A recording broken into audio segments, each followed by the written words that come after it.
세계 경제가 위기 상황으로 접어들면서 각국 정부가 총력 대응으로 나서고 있는 상황입니다. 우리 역시 모든 역량을 결집해야 합니다. 각 부처는 민생을 안정시키고 경제의 활력을 찾을 수 있는 정책들을 신속하게 수립해 주시길 부탁드립니다.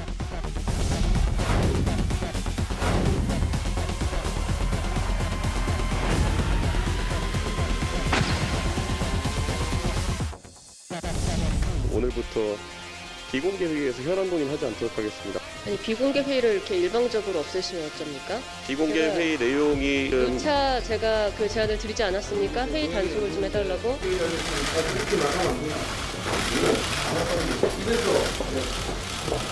아니 워낙에 유출시킨 걸 알고 뭘 유출했습니까? 본인이 얘기 제일 많이 하셨어요 여태까지. 내 얘기를 내가 유출했다고? 내 얘기를 내가 유출했다고? 언론에 나가서 얘기 제일 많이 하셨다고요. 잠깐.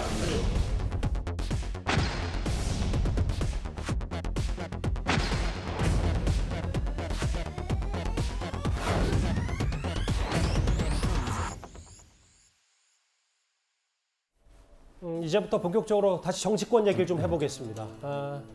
싸우는 국민의힘에 윤 대통령이 쓴소리 전화를 했다. 윤 대통령 최근 메시지는 경제, 민생, 물가 이런 거에 방점이 좀 찍혀 있습니다. 그런데 집권 여당인 국민의힘에서는 화면에서도 만나보신 것처럼 연일 개파 싸움으로 좀 정신이 없는데요.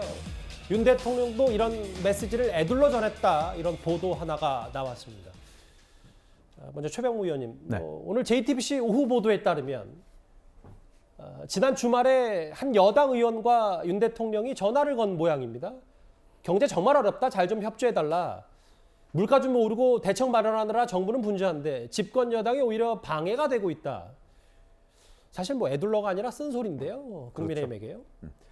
사실은 지금까지는 이제 당과 그 정부가 한 목소리로 그 여러 가지에 대처하는 모습, 뭐 이런 것들이 굉장히 중요한 대목 아니겠습니까? 더군다나 집권 초고, 집권 초에 여러 가지 그 뭐 공약이든 개혁 과제들을 제대로 추진하지 못할 때 과연 앞으로 5년간의 그 윤석열 정부가 제대로 그 굴러갈 수가 있겠느냐. 그래서 지금은 사실은 설계도면을 작성하고 그걸 하나씩 집행하는 기간인데 지금 국민의힘의 상태를 보면 거의 자기들끼리 싸우느냐고 정신이 없고 오히려 뭐 정부를 지원하는 거는 둘째치고 정부에 대해서 그 진짜 부담만 안기는 여러 가지 일들이 많이 그 있거든요. 예. 이런 문제를 이제 윤석열 대통령으로서는 물론 지금 현재 뭐 국회 하반기 후반기가 구성이 안 돼서 여러 가지 또 문제도 있습니다만은 그 전에 이거를 이끌어가야 되는 게 바로 집권당인데 집권당은 지금 오히려 여러 가지 어려움으로 정부에 부담만 주고 있다 하는 거를 윤 대통령이 뭐 기다리다가 못해서 드디어 아마 전화를 한 것으로 보입니다. 예. 그래서 사실은 이런 점 때문에 과거에 우리가 민들레 얘기를 했지만 윤 대통령은 당에 뿌리가 없잖아요. 그러니까 역대 다른 대통령들과 좀 다른 기반이 있습니다.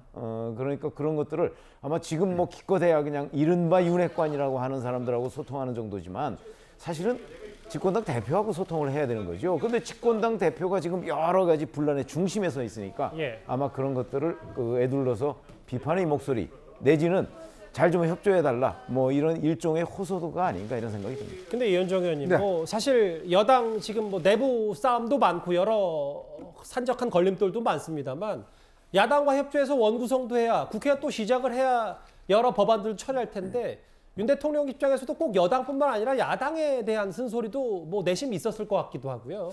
이게 참 어려운 문제인데요. 윤 대통령은 사실 정치 시작하면서 정치인에 대해서 그렇게 썩 좋은 감정을 가지고 있지 않았어요. 처음에 본인이 여의도에서 떨어져서 이쪽에 이제 이마빌딩 쪽에 광화문 쪽에다가 이제 캠프 사무실 차릴 때만 하더라도 그 뭐 정치 뭐 그렇게 중요한가라는 정도의 생각을 한 것 같아요. 근데 지금 이 상황을 보면 왜 정치가 중요한지를 아마 아주 이야기를 하고 있는 것 같습니다. 아마 윤 대통령도 정치의 중요성을 한번 느끼는 것 같은데요. 쓴소리를 한다고 해결되는 문제는 아니거든요. 이 정치라는 게 그렇습니다. 대통령이 아무리 쓴소리를 여당에 야당에 해봤자 한탕을 해봤자 결국 안 움직이지 않아요. 그러니까 그거는 대통령 결국 결론은 대통령의 성과로 나타나는데 지금 대통령이 여당 의원들하고 뭐 전화해서 좀 잘해달라고 이야기를 해봤자 사실은 그 바로 다음 날 그 사단이 벌어진 거 아니겠습니까?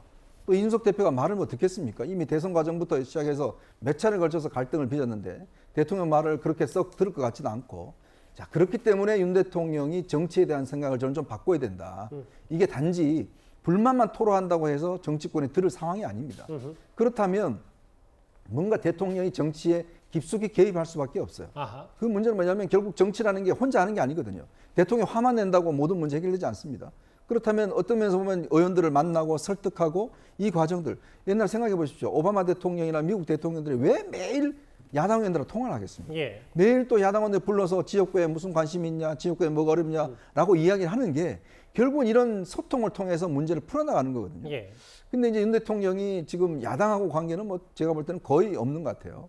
이제 그것도 여당하고도 마찬가지죠. 그러니까 좀 생각을 바꿔야 돼요. 이게 사실은 국회라는 게 대통령이 화를 낸다고 국회의원들이 뭐 이제부터 원구성하겠습니다라고 할 수 있는 상황이 아니지 않습니까? 검찰과는 좀 다르다. 이 그렇죠. 이건 말씀하시는 다릅니다. 뭐 예. 법률에 따라서 법치주의 하자 이렇게 한다고 될 문제가 아니에요. 정치라는 게 정말 복잡한 기술이 필요한 것이기 때문에 지금이라도 저는 대통령이 조금의 시간이 걸리고 인내심은 필요하더라도 여야 의원들과 만나면서 설득하고 부탁하고 이런 모습을 보여야지만이 실질적으로 어떤 면에서 뭐 성과가 날 수 있기 때문에 지금부터는 정말 정치를 해야 된다. 이런 말씀을 드리고 싶습니다. 정치 얘기도 하셨고, 근데 일단 윤 대통령은 갈 길 바빠 죽겠는데 집권 여당이 오히려 발목 잡고 있는 거 아니냐, 여러 쓴소리까지 여의도 정치권에 내뱉었습니다. 그런데 여당 내부에서도 여러 자성의 목소리가 나오고 있죠.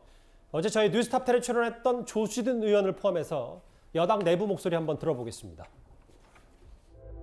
저런 모습 보여드린 것에 대해서 굉장히 송구합니다.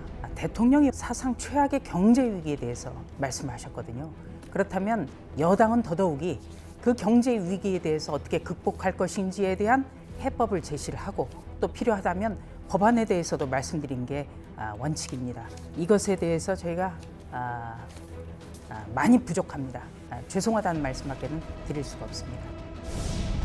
그 경위나 이유를 방문하고 집권 여당이 국민들 앞에 이런 모습을 보이는 것은 잘못된 일이라고 저는 생각하고요. 당내 여러 가지 현안들이 빨리 조금 마무리되어서 정말 여당의 그 본연의 임무에 좀 충실할 수 있도록 했으면 좋겠다는 간절한 바람이 있고요. 이제는 당정청이 아니라 당정대인데 결국 지금 뭐 야당에서도 계속 지적하고 있지만 물가 얘기, 뭐 기름값 혹은 먹거리, 뭐 여러 민생 경제 현안들을 빨리 처리하려면 국회든 뭐든 그게 여야 할 것 없이 뭔가 같이 초당적으로 움직여야 되는데 윤 대통령 답답하고 여당, 야당 다 계파 갈등 좀 있고 뭐 이런 부분들을 여러 국민들도 좀 우려하는 것 같고요. 그렇죠. 지금 봐서는 여당의 저런 모습 참 흔치 않습니다. 선거에 이기고 나서 집권 여당으로서 좀 서로 단합하는 모습을 보여야 되는데 정말 보기 흔치 않은 모습이에요. 당대표랑 최고위원이랑 싸우면서 자리를 박차고 나는 모습. 민생, 경제 위기가 정말 심각한 부분에서 여당이 말하자면은 지금 국정 운영에 책임을 가지고 있는 여당이 이런 뭐 분란을 일으킨다? 국민들께서는 굉장히 심각하게 우려를 표할 것 같고요. 아까도 말씀했지만 윤석열 대통령께서 지금 여당에 쓴소리를 했다고 하는데 예. 그에 앞서서 윤석열 대통령이 지금 이제 취임하시고 한 달 반이 지났는데 민생과 경제 위기가 심각합니다. 이게 뭐 꼭 윤석열 정부가 철회했다고 얘기할 수는 없지만 그래도 국정 운영에 책임을 졌기 때문에 이 부분에 대해서는 정말 자신감을 가지고 책임을 가지고 어떤 국정 운영에 임해야 되는데 첫 단추부터 잘못된 부분들이 많아요. 그러니까 야당과의 대화를 얼마나 노력을 했었는지 한 달 반 동안 정말 야당 지도부가 노력을 했었는지 그동안 밥 정치 많이 하셨잖아요. 그런데 본인하고 친한 분들하고만 식사를 하시고 야당 대표나 반대편에 쓴소리하는 분들하고는 식사를 하지 않습니다.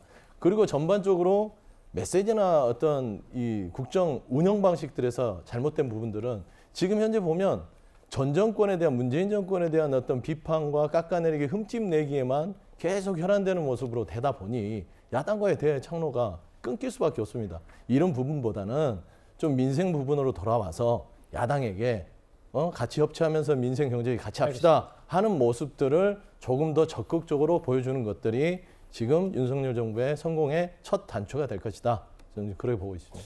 예, 뭐 소통 얘기, 뭐 여의도 정치를 좀 해야 된다. 윤 대통령도 뭐 이런 말씀들을 해주셨는데요.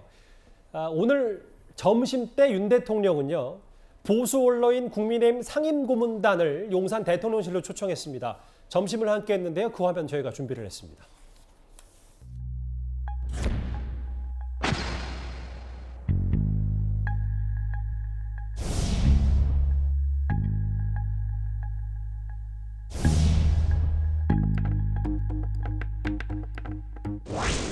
우리 당을 지켜오신 선배님들 덕분에 어렵지만 다시 그 정부 권력을 회수해 와서 지금 뭐 경제 위기 국면을 맞아서 지금 뭐 힘겹게 또 싸우고 있습니다. 시급한 현안들이 많아서 우리 대선배님들을 이렇게 늦게 청사에 모시게 됐는데 용산에 와 보시니까 좀 어떠십니까? 아주 좋습니다.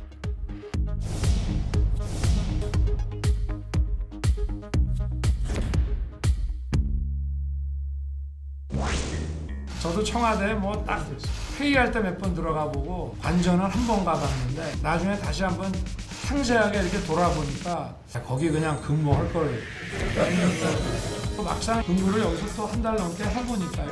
일하기에는 좋은 것 같습니다. 여당 원로들을 오늘 용산 대통령실로 초청을 했습니다. 화면에도 잠깐 지나갔는데 김무성 전 대표, 황우여 전 대표, 원로 정치인들과 점심을 함께 했는데 우리 당 지켜온 선배님들 때문에 어렵지만 정부 권력을 회수했다라면서 90도를 허리 굽혀서 인사한 게 꽤 오늘 화면에서 인상적이었습니다.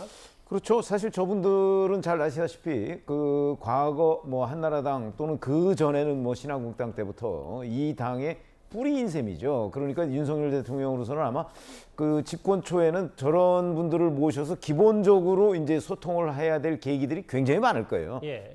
근데 지금 뭐 한 달 조금 지났는데 그 아직도 저런 그 여러 가지 이제 그 저런 원로들 그다음에 그 선거 때 본인한테 도움을 줬던 분들 뭐 이런 분들을 이제 만나서 그 감사의 표시를 하고 뭐 이런 것들이 굉장히 많을 텐데 예. 이제 저런 것들을 이렇게 한 바퀴 돌고 나면 예. 그때는 이제 그야말로 경제 위기 뭐 이런 것 때문에 이 현안을 풀어나가는 과제도 저 중간중간에 좀 속도를 내야 되지 않을까 하는 생각이 됩니다. 오랜만에 비춰진 인물들 많아요. 황우여 전 대표를 비롯해서 다들 오랜만입니다. 그 임세훈 부대변인. 그런데 앞서 화면에도 잠깐 나왔는데 윤 대통령이 이런 말을 했습니다.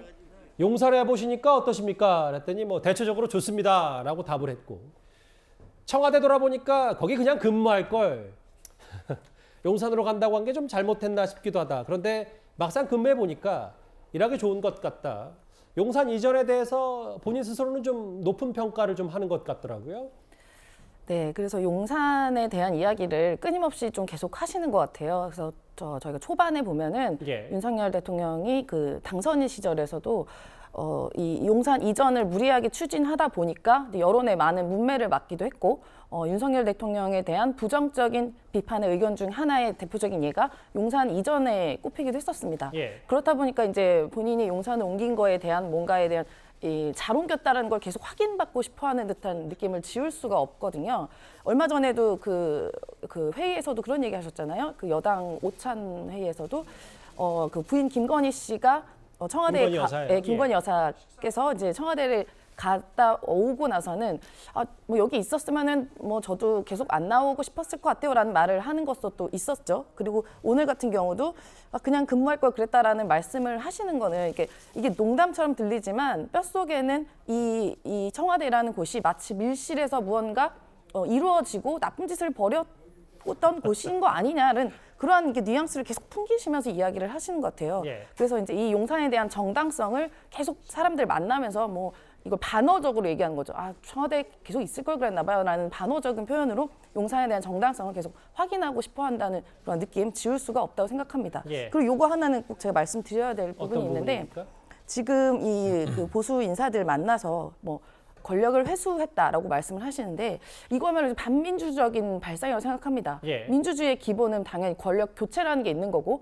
국민께서 그거를 투표로서 심판을 해주시는 거죠. 그러다 보니까 이제 문재인 정부도 어떻게 보면 그 국민께 심판을 받아서 권력이 이제 교체가 된 것은 당연한 건데 이게 예. 회수라는 말씀은 마치 이 정부와 정권이 본인들만의 전유물로 생각하신 것 같아요. 그러다 보니까 이게 정권 교체라는 말을 한 게 아니라 정권 회수했다. 원래 내 건데 뺏겼다 다시 가져왔다는 이런 좀 반민주적인 반지성적인 발언에 대해서는 좀 유감을 표하지 않을 수가 없습니다. 임세훈 부대변인이 과거 청와대에서도 근무를 하신 이력이 있으니까 더 잘 아실 것 같아서 제가 이 질문을 드리면 뭐 졸속이절 아니냐, 너무 급하게 용산 움직인 거 아니냐, 뭐 여러 얘기들이 있었지만 대통령이 직접 소통을 하고 20번 가까이 약식 기자회견하는 거는 뭐 이건 긍정적인 평가를 내릴 수밖에 없는 거 아닙니까? 네, 저는 그 부분에 대해서는 굉장히 저도 좋게 생각하고 예.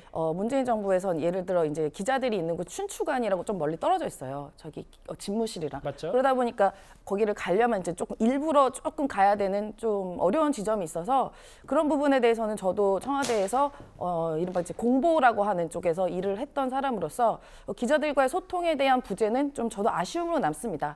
그래서 지금 윤석열 대통령께서 저렇게 도어 스태핑이라고 하는 저렇게 기자들 만나서 약식으로라도 하는 부분에 대해서는 매우 긍정적으로 생각하고 문재인 정부에서도 저런 부분이 좀 있었으면 좋겠다라는 아쉬운 부분도 있습니다. 그동안은 지하 1층에서 저렇게 기자들을 만났는데 이제 조금 더 대통령실이 구색을 갖추고 하니까 1층에서 지금 기자들을 만나고 있는 윤 대통령 화면도 잠시 만나봤습니다.